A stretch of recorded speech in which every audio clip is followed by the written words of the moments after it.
미국 LA에 있는 어느 회사에 다니는 볼이라고 하는 한 청년이 뉴욕에서 중요한 회의가 있어서 동료들 몇 사람과 함께 출장을 갔습니다.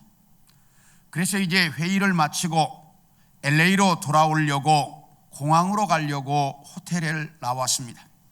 그런데 그날이 주말 금요일 오후이다가 보니까 교통체증으로 말미암아 택시를 잡을 수가 없었습니다. 그래서 모두가 비행기 시간에 쫓겨가면서 전전긍긍하며 이리 뛰고 저리 뛰면서 택시를 기다리고 있는데 기적적으로 빈 택시 한 대가 나타났습니다. 그러자 동료들 모두가 쏜살같이 그 택시를 향해서 뛰었습니다. 그렇게 뛰다가 보니까 동료 중에 하나가 길거리 이 가판대에다가 과일과 채소 몇 개를 놓고 파는 사람의 그 가판대를 치고 지나갔습니다.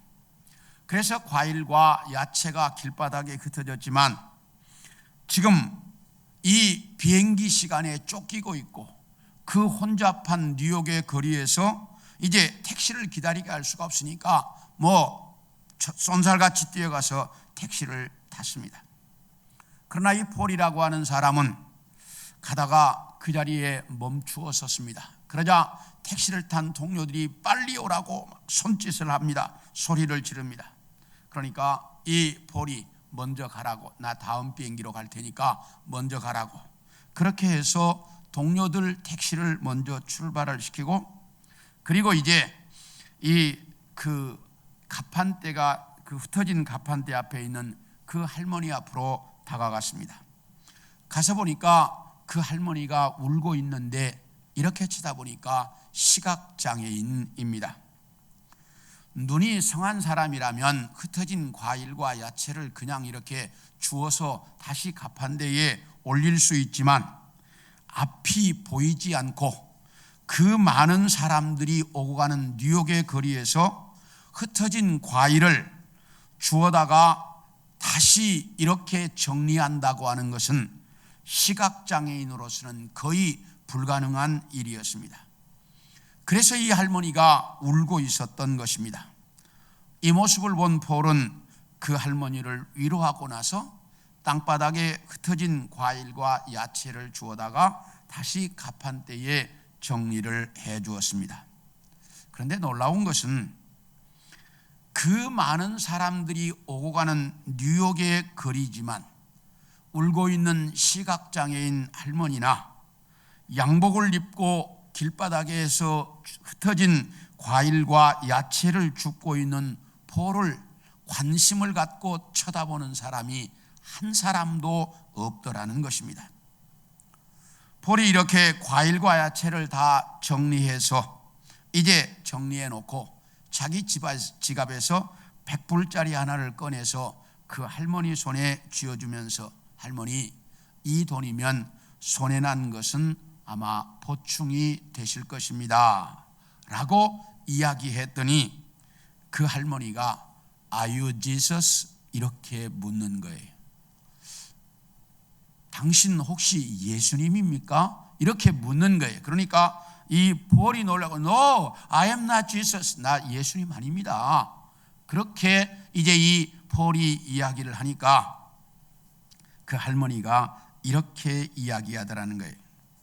조금 전에 가판대가 넘어지면서 과일과 야채가 흩어졌을 때 나는 아무에게도 도움을 요청할 사람이 없었습니다. 그래서 제가 예수님께 이렇게 기도했습니다.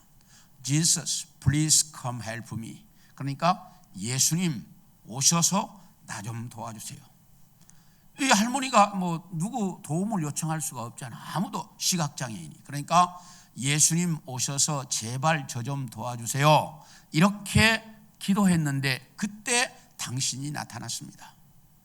그래서 저를 도와주셨습니다. 그러니까 당신은 You must be Jesus. 당신은 분명히 예수님입니다. 이렇게 그 할머니가 이 폴에게 이야기하더라는 것입니다. 이 이야기를 듣고 이 폴은 돌아왔지만 이미 비행기 시간이 늦어서 이제 그날 하루 더 뉴욕에 머물고 그 다음 날 LA로 돌아왔는데, 그의 마음속에 계속해서 You must be Jesus, 너는 예수님입니다, 당신은 틀림없이 예수님입니다 라고 말하는 그 말이 자기의 가슴 속에 계속 남아있었다 라고 하는 그 글을 읽으면서 나는 참으로 부끄러웠습니다. 왜냐하면 목사이지만 아직까지 한 번도 You must be Jesus, 당신 분명히 예수님입니다, 이런 소리를 들어본 적이 없기 때문입니다. 그런데 오늘 여러분에게 읽어드린 이 본문 마가복음을 보면 마가복음 1장에서는 예수님의 소문이 온 갈릴리에 퍼지자 많은 사람들이 예수님께로 몰려왔다, 이렇게 말을 하고 있는데, 2장에서는 예수님과 유대인들 사이의 긴장 관계가 이제 이렇게 펼쳐집니다. 그래서 예수님과 유대인들 사이의 긴장 관계가 고조되다가 오늘 3장 초반에 와서 유대인들이 예수님을 죽이려고 했다, 이렇게 말하고 있습니다.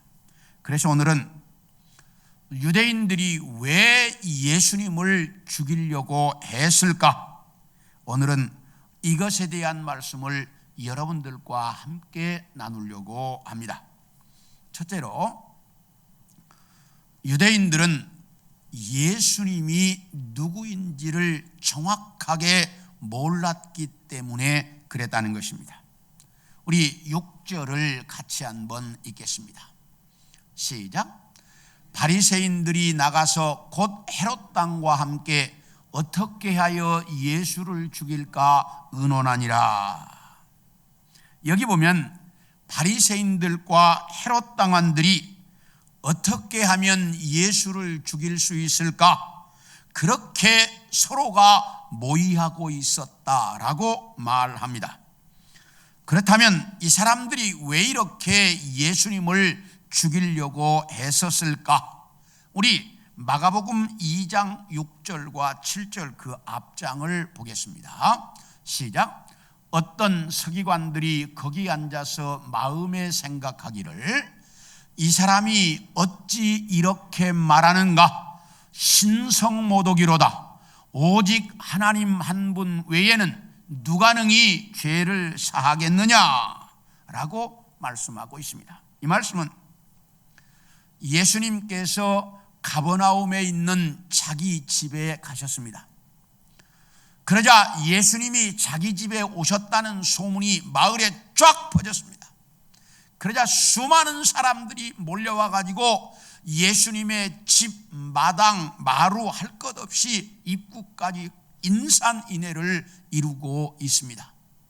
그런데 그때 그 마을에 중풍으로 움직일 수 없는 사람이 하나 있어서 그를 아는 사람들이 이 중풍병자를 들것에 들고 그리 왔습니다. 예수님의 집으로 왔습니다.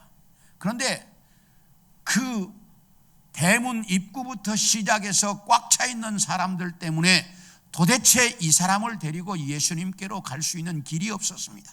그러니까 이 사람들이 이 중풍병자를 들고 지붕으로 올라가서 지붕을 뜯고 예수님 앞으로 달아내렸습니다. 그러니까 자기 앞에 달아서 내려온 중풍병자를 보신 예수님께서 소자야, 네 죄사함을 받았느니라 라고 말씀하셨습니다. 그러니까 예수님을 따라다니면서 혹시라도 꼬투리 잡을 것 없는가 하고 늘 주시하고 있던 이 서기관들이 그 말을 듣자마자, 아니 뭐라고? 지가 저 사람의 죄를 사해 준다고? 인간의 죄를 사할 수 있는 분은 하나님 한 분밖에 없는데 지가 뭔데 저 사람의 죄를 사한단 말이야. 그러면 지가 하나님이라는 말인가? 이건 신성모독이다. 이렇게 이 서기관들이 예수님을 향해 생각하고 있었습니다. 그러자 예수님께서 이 서기관들의 생각을 아시고 그 사람들을 향해서 이렇게 말씀하셨습니다. 내가 이렇게 말하는 것은 내가 인간의 죄를 용서해 줄 수 있는 권세를 가지고 있다는 것을 당신들에게 알려주기 위해서 일부러 이렇게 말했다. 그리고 나서 그 중풍병자의 병을 고쳐서 보내셨습니다. 그런데 여기서 서기관들이 예수님을 향해 신성모독을 했다라고 한 이 말은 예수님이 십자가에 달려 돌아가실 때까지 예수님을 따라다닌 아주 중요한 문제였습니다. 이것이 얼마나 중요한 문제인지 우리 요한복음 10장 33절을 보겠습니다. 시작. 유대인들이 대답하되 선한 일로 말미암아 우리가 너를 돌로 치려는 것이 아니라 신성모독으로 인함이니 네가 사람이 되어 자칭 하나님이라 함이로다.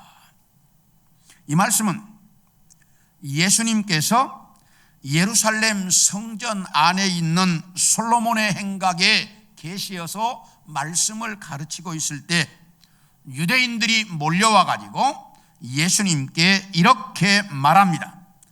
당신이 메시아인지 아닌지 분명하게 말을 해라. 왜 우리가 이렇게 헷갈리게 만드느냐? 그러니까 예수님께서 이렇게 말씀합니다.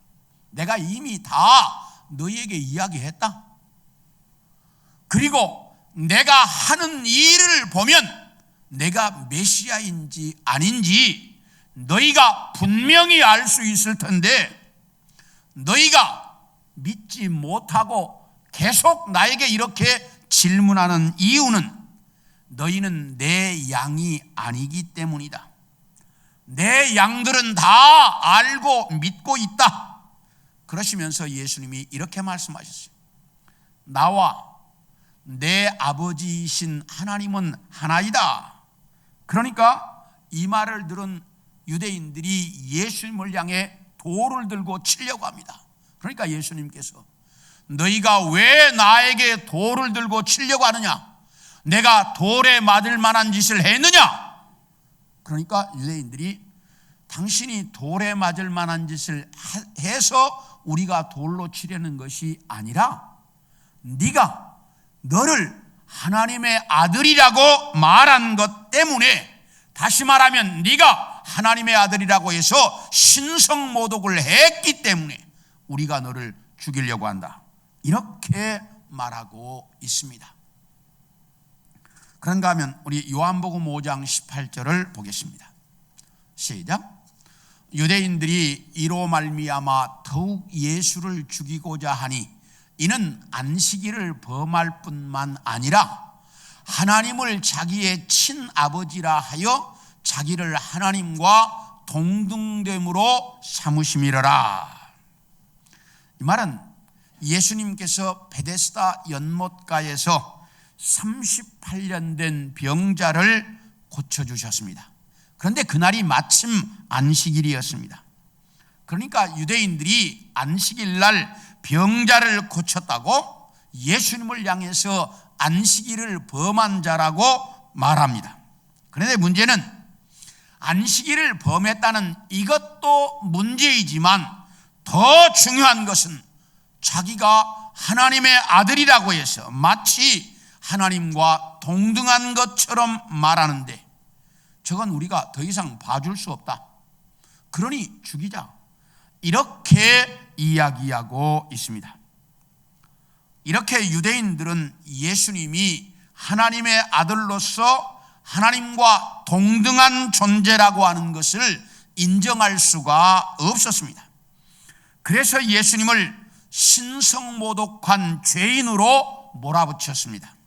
우리 다 같이 마태복음 26장 65, 66절을 보겠습니다. 시작. 이에 대제사장이 자기 옷을 찢으며 이르되 그가 신성모독하는 말을 하였으니 어찌 더 증인을 요구하리요? 보라, 너희가 지금 이 신성모독하는 말을 들었도다. 너희 생각은 어떠하냐? 대답하여 이르되 그는 사형에 해당하니라. 여기 예수님께서 겟세마네 동산에서 기도하시고 난 다음에 제사장들이 보낸 군인들에 의해서 대제사장의 공관으로 끌려왔습니다. 이렇게 끌려온 예수님을 향해 대제사장이 여러 가지 질문을 했습니다. 그런데 예수님이 한마디도 대답을 안 하고 침묵을 하고 있습니다. 그러니까 대제사장이 너는 왜 아무 대답이 없느냐? 네가 하나님의 아들 메시아인지 아닌지 우리에게 정확하게 말을 해라. 그러니까 예수님께서 당신이 정확하게 말을 했다. 나는 하나님의 아들로서 메시아로 이 땅에 왔다. 이제 조금 후에 내가 하늘나라로 돌아가서 하나님 우편에 앉아 있다가 언젠가 때가 되면 이 땅에 다시 재림할 것이다 라고 예수님이 대제사장에게 이야기했습니다. 그러니까 이 말을 들은 대제사장이 자기 옷을 찢으면서 이보다 더한 신성모독이 어디 있느냐? 이건 분명한 신성모독이다. 여러분 어떻게 했으면 좋겠습니까? 그러니까 주변에 있던 모든 사람들이 다 사형에 해당합니다. 이렇게 예수님을 향해서 이야기하고 있습니다. 이렇게 해서 예수님을 사형시키자고 결정하고 빌라도에게 끌고 가는데, 그런데 유대인들이 예수님을 빌라도에게 고발할 때 죄목을 뭘로 고발했느냐 하면 유대인의 왕이라고 하는 죄목으로 고발을 했습니다. 이 유대인의 왕이라고 하는 말은 로마로부터 반란을 일으켜 독립해서 자기가 왕이 되려고 한다라고 하는 말입니다. 그러면 왜 유대인들이 예수님에게 이런 유대인의 왕이라고 하는 죄목을 붙였느냐 하면 그 당시 로마는 가장 싫어하고 두려워하는 것이 자기들이 다스리는 나라가 반란을 일으키는 거였습니다. 이걸 로마가 가장 싫어하고 두려워하고 있었습니다. 그렇기 때문에 유대인의 왕, 로마로부터 반란을 일으키고 자기가 왕 되려고 한다 이렇게 말하는 죄목을 붙이면 총독인 빌라도로서는 살려둘 수가 없는 것이었습니다. 그래서 어떻게든지 예수님이 죽이도록 하려고 유대인의 왕이라고 하는 죄목을 붙여서 고발을 했습니다. 그런데 이것은 명목상의 죄목일 뿐이고 실상 유대인들이 예수님을 죽이려고 한 이유는 뭐냐? 신성모독이라는 것 때문이었습니다. 우리 요한복음 19장 7절을 보겠습니다. 시작. 유대인들이 대답하되 우리에게 법이 있으니 그 법대로 하면 그가 당연히 죽을 것은 그가 자기를 하나님의 아들이라 함이니이다. 여기 보면 이 유대인의 왕이라는 죄목을 붙여서 예수님을 빌라도에게 고발을 했습니다. 그러니까 빌라도가 다 조사를 해봤는데 아무리 조사를 해봐도 죄목이 없습니다. 그러니까 이 빌라도가 유대인들에게 내가 다 조사를 해봤는데 이 사람 아무 죄도 없다. 그러니까 유대인들이 뭐라고 이야기하냐면 우리에게도 법이 있는데 우리 법대로 하면 저 사람은 당연히 사형받을 것이다. 왜? 그가 하나님의 아들이라고 해서 신성모독을 했기 때문이다 라고 유대인들이 말하고 있습니다. 그러니까 예수님을 십자가에 죽인 이제 가장 중요한 내용이 뭐냐? 신성모독이라고 하는 것 때문이었습니다. 유대인들은 예수님이 하나님의 아들로서 이 세상에 구세주로 오셨다는 것을 인정하지 않았습니다. 그러다 보니 믿을 수가 없었습니다. 그래서 하나님은 유대인들이 선민이었지만 이렇게 예수를 믿지 않는, 자기 아들을 믿지 않는 유대인들을 버리시고 이방인들 중에서 선택하여 새로운 선민 하나님의 백성을 만드셨습니다. 예수님은 분명히 하나님의 아들로서 이 세상에 구세주 메시아로 오셨습니다. 이분이 이렇게 메시아로 오셨다는 것을 누가 인정했느냐? 우리 마태복음 3장 16, 17절을 봅니다. 시작. 예수께서 세례를 받으시고 곧 물에서 올라오실새 하늘이 열리고 하나님의 성령이 비둘기같이 내려 자기 위에 임하심을 보시더니 하늘로부터 소리가 있어 말씀하시되 이는 내 사랑하는 아들이요 내 기뻐하는 자라 하시니라. 여기 보면 예수님께서 요단강에서 세례 요한에게 세례를 받고 물에서 올라오실 때 하늘이 열리고 성령이 비둘기같이 예수님에게 임하시면서 하늘에서 음성이 들려왔는데 이는 내 사랑하는 아들이요 내 기뻐하는 자다 라는 음성이 분명하게 들려왔습니다. 그리고 예수님께서 베드로와 야고보와 요한과 함께 변화산에 올라가셨을 때 예수님은 천국의 모습으로 변화가 되어 모세와 엘리야와 함께 이야기하고 있을 때 하늘에서 음성이 들려왔는데 이는 내 사랑하는 아들이요 내 기뻐하는 자니 너희는 저의 말을 들으라. 이렇게 음성이 들려왔습니다. 분명히 하나님께서 예수님은 내 사랑하는 아들이라고 말씀하셨습니다. 그리고 요한복음 8장 42절을 봅니다. 시작. 예수께서 이르시되 하나님이 너희 아버지였으면 너희가 나를 사랑하였으니 이는 내가 하나님께로부터 나와서 왔습니다. 나는 스스로 온 것이 아니요 아버지께서 나를 보내신 것이니라. 여기 예수님 자신이 나는 하나님께로부터 왔는데 내 마음대로 온 것이 아니고 하나님이 나를 보내서 이 땅에 왔다. 이렇게 말씀하셨고요. 우리 요한복음 15장 26절을 봅니다. 시작. 내가 아버지께로부터 너희에게 보낼 보혜사 곧 아버지께로부터 나오시는 진리의 성령이 오실 때에 그가 나를 증언하실 것이요.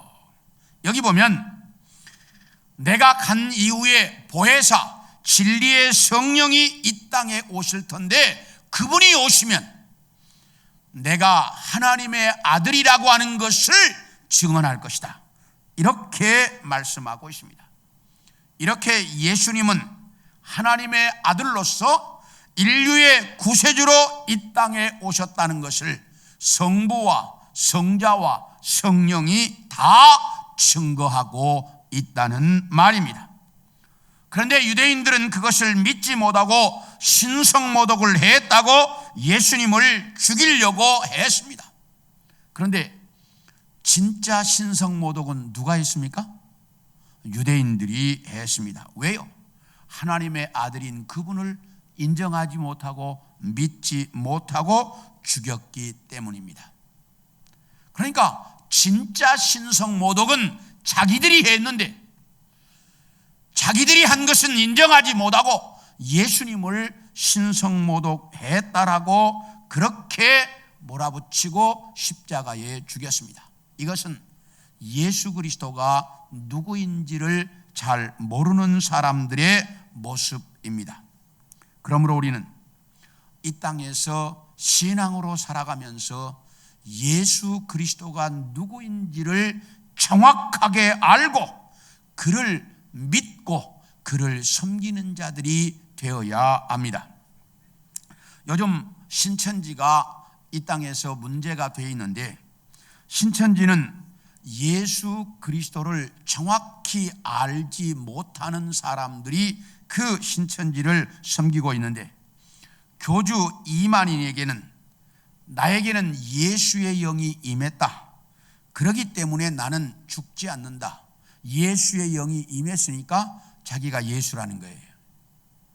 그런가 하면 그 신천지는 12지파를 이야기하는데 12지파의 장들에게는 12사도의 영이 임해서 그들도 죽지 않는다, 이렇게 가르치고 있습니다. 근거가 요한계시록인데 전혀 요한계시록이 뭔지를 모르는 사람들이 가르치는 내용이에요. 제가 그 내용을 읽으면서 이런 것에 속아 넘어가는, 세상에 이렇게 웃기는 사람들이 있나, 이런 생각이 들었어요. 그리고 신천지 교리를 믿는 사람들 14만 4천 명이 되면 이 땅에 신천지 천국이 이루어진다고 가르칩니다. 그런데 성도 수가 14만 4천 명이 넘었습니다. 그러니까 뭐라고 이야기하냐? 알곡 14만 4천 명이 안 됐다는 거예요. 그러니까 우리 중에 알곡 14만 4천 명이 될 때까지 전도하고, 여러분들도 알곡 14만 4천 명에 들도록 열심히 신앙생활을 해라. 그러니까 신천지 성도들이 물불을 가리지 않고 그렇게 열심히 한다는 거예요. 뭐 하려고? 14만 4천에 속하려고. 참 이렇게 어리석은 사람들이 있을까? 그래서 신천지가 저렇게 그 물불을 가리지 않는 것은 알곡 14만에 속하려고 그런다는 거예요. 참 그 세상이 말세가 되면 이제 거짓의 영에 속아 넘어가는 사람들이 많은데, 이렇게 넘어가는 사람들입니다. 이들은 예수 그리스도가 누구인지를 잘 모르는 자들이기 때문에 유대인들처럼 버림받은 자들입니다. 그러므로 우리는 예수 그리스도를 이 땅에서 똑바로 알고 이런 이단에 빠지지 않도록 정말 올바른 신앙으로 살아가는 우리 성도들이 되어질 수 있기를 소원합니다. 둘째로, 왜 유대인들이 예수님을 죽이려고 했을까? 유대인들은 자기들이 죄인이라고 하는 것을 잘 몰랐기 때문입니다. 우리 마가복음 2장 16절을 보겠습니다. 시작. 바리새인의 서기관들이 예수께서 죄인 및 세리들과 함께 잡수시는 것을 보고 그의 제자들에게 이르되 어찌하여 세리 및 죄인들과 함께 먹는가? 이 말씀이면 예수님께서 세관 앞을 지나가시다가 세관에 앉아있는 레위 마태를 보시고 나를 따라와라 라고 부르셨습니다. 그러자 마태가 그 세리의 직업을 버리고 예수님을 따라 나섰습니다. 그러자 그날 마태의 집에 앉아 함께 식사를 하시게 되었습니다. 그런데 예수님이 마태의 집에서 마태와 함께 식사한다, 이게 알려지자 많은 세리들과 여기 죄인이라고 하는 사람들이 함께 식사를 하게 되었습니다. 그런데 여기서 죄인이라고 하는 이 단어는 실제로 죄를 지어서 죄인이라는 의미가 아닙니다. 유대인들은 모세의 율법과 장로들의 유전을 법으로 정해놓고 이것을 지키지 않으면 죄인이다, 이렇게 불렀습니다. 그런데 세리나 창기나 또는 장로들의 유전을 지킬 수 없도록 살아가고 있는 천민들은 모두가 다 죄인 취급을 당했습니다. 그 당시 천민들은 도대체 장로들의 유전을 지킬 방법이 없었습니다. 왜? 손을 씻는 것이 그렇게 할 수 없기 때문에. 그래서 천민들은 다 죄인 취급을 했습니다. 그래서 그런 사람들과 유대인들은 절대로 어울리려고 하지 않았습니다. 왜냐하면 자기들은 거룩한 사람이기 때문에 죄인들과 어울릴 수 없다는 이유였습니다. 그런데 예수님께서 그런 사람들과 어울려서 함께 식사를 하고 있습니다. 그러니까 이 모습을 본 이 서기관들이 예수님의 제자들에게 너희 선생은 메시아라고 하는 자가 어떻게 저런 사람들과 함께 어울려서 식사를 할 수 있느냐? 저걸 보니 너희 선생은 메시아가 아니라 죄인이다. 이런 의미로 이야기를 했습니다. 그러니까 이 말을 들으신 예수님께서 건강한 사람에게는 의사가 필요 없고 병든 사람에게라야 의사가 필요한 것처럼 나는 의인을 부르려고 이 땅에 온 것이 아니라 죄인을 부르려고 이 땅에 왔다.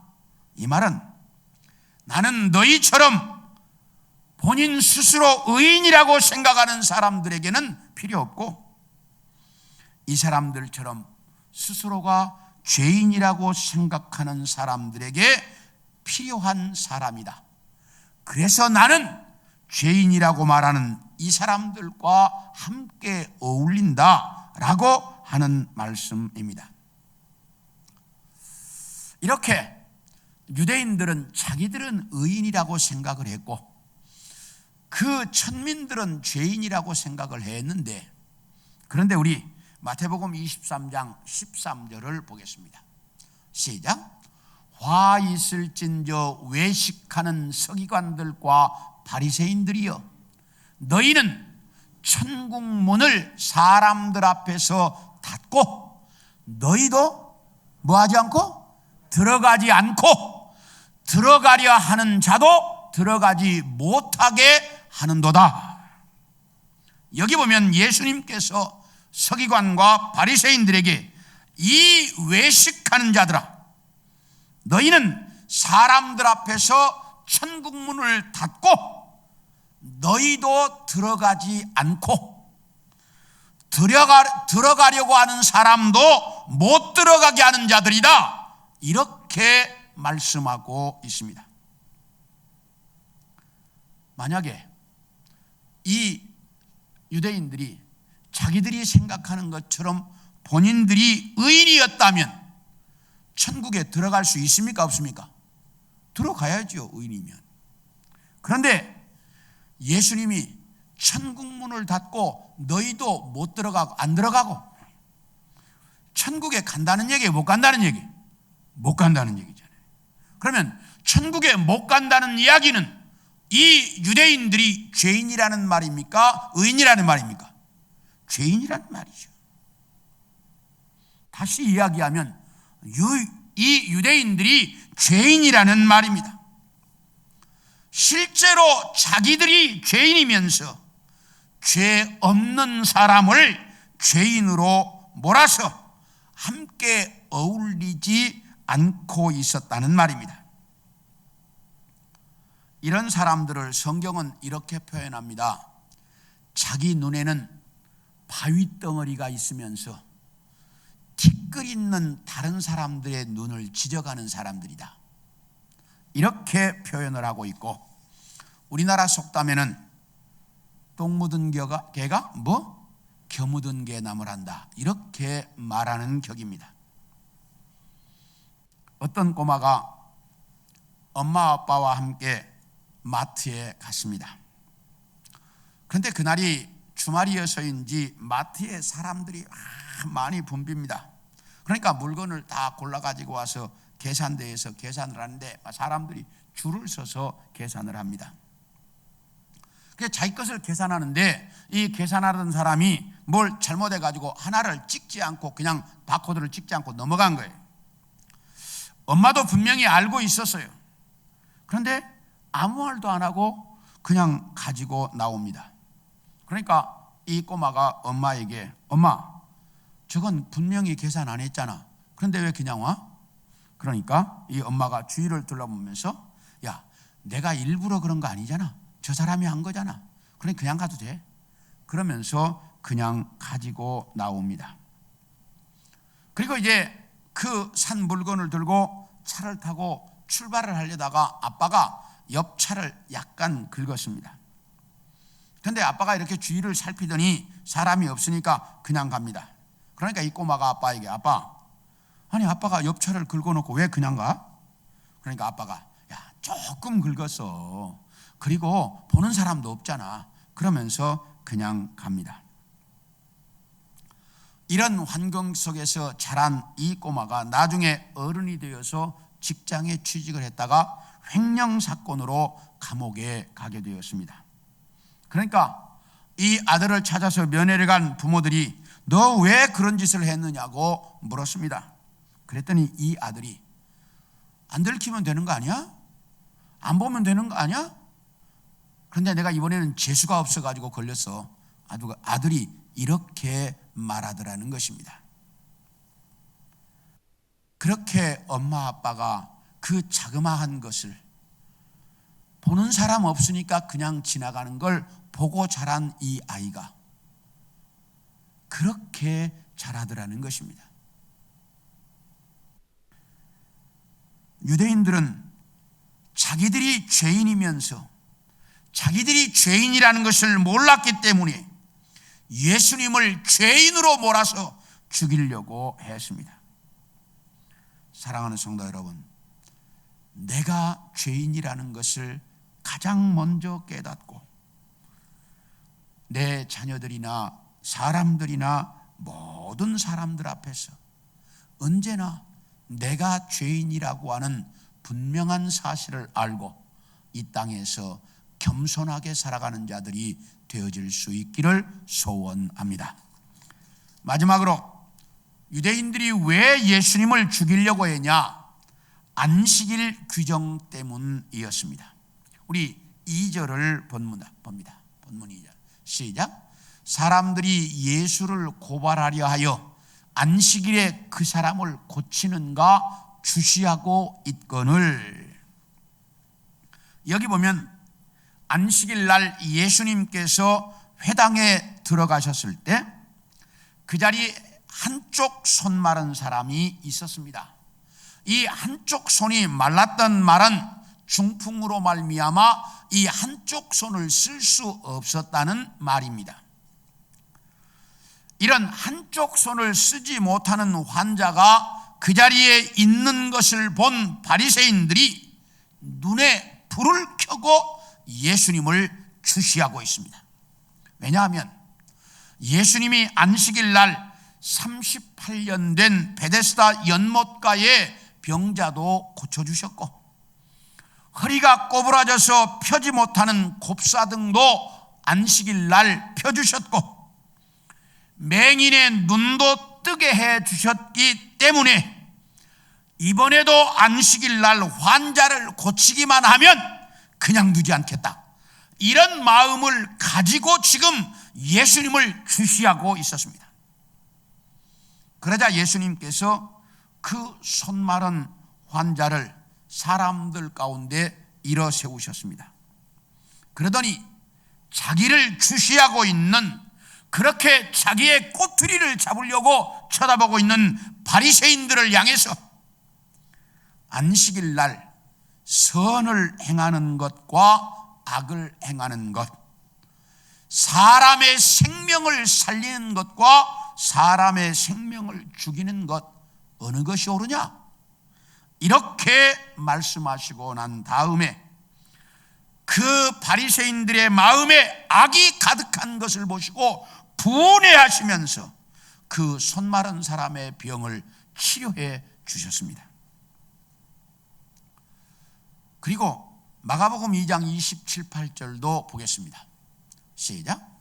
또 이르시되 안식일이 사람을 위하여 있는 것이요 사람이 안식일을 위하여 있는 것이 아니니 이러므로 인자는 안식일에도 주인이니라. 예수님께서 안식일 날 제자들과 함께 밀밭 사이를 지나가셨는데 제자들이 아마 이제 배가 고팠던 것 같습니다. 그래서 미리삭을 잘라서 먹었습니다. 그러니까 바리새인들이 예수님을 향해 당신의 제자들이 안식일을 범했다, 이렇게 말을 했습니다. 그때 예수님께서 바리새인들을 향해서 다윗이 사울 임금이 죽이려고 왔을 때 도망가다가 배가 고파서 이제 제사장 아비아다를 찾아갔는데 그때 제사장 아비아달에게도 먹을 것이 없었다. 그러니까 이 제사장 아비아달이 제사장들만 먹을 수 있는 진설병을 다윗에게 주었다. 그래서 다윗이 그것을 먹었는데 다윗이 죽었냐 살았냐? 다윗이 살았다. 이것처럼 안식일도 사람을 위해서 있는 것이지 사람이 안식일을 위해서 있는 것이 아니다. 나는 안식일의 주인이다. 이렇게 예수님께서 말씀하시고 있습니다. 유대인들은 수많은 법조항을 만들어 놓고 그 법조항대로 안식일을 지켰습니다. 그런데 그 내용을 보면 모두가 다 형식적인 것들만 있지 진짜 중요한 내용이 없었습니다. 그래서 예수님은 마음은 다 딴 데가 있고 형식적으로만 안식일을 지키는 유대인들을 보시면서 분노하셨습니다. 이렇게 유대인들은 안식일을 지키되 모두가 다 형식적으로만 지켰습니다. 그러므로 진짜 안식일을 범한 사람들은 누구입니까? 유대인들이었습니다. 이렇게 안식일을 진짜로 범한 사람들이 형식적인 것에서 조금 벗어났다고 이 안식일을 범했다고 말하는 예수님을 향해서 안식일을 범했다고 이야기하고 그리고 예수님을 죽이려고 했다는 사실입니다. 이렇게 형식만 남아있는 사람들은 내용이 무엇인지를 모른다는 거예요. 그런데 주님은 형식보다는 언제나 그 마음과 내용을 중요시 여겼고 그 마음을 보셨습니다. 사랑하는 성도 여러분, 우리는 주일을 성수하되 정말 가슴에서부터 주님을 사랑하는 마음으로 주일을 성수할 수 있기를 소원합니다. 지금 가정에서 여러분들이 예배를 드리고 있지만 가정에서도 정말 마음으로 주님을 사랑하고 내 가슴으로 주님을 사랑하는 마음으로 이 예배에 동참하는 우리 성도들이 되어질 수 있기를 소원합니다.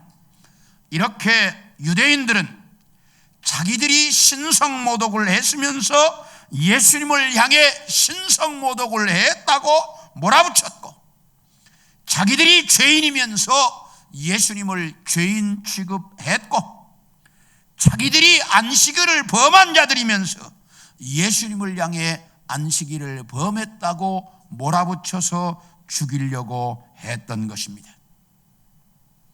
그래서 하나님은 선민이었지만 그들을 버리셨습니다.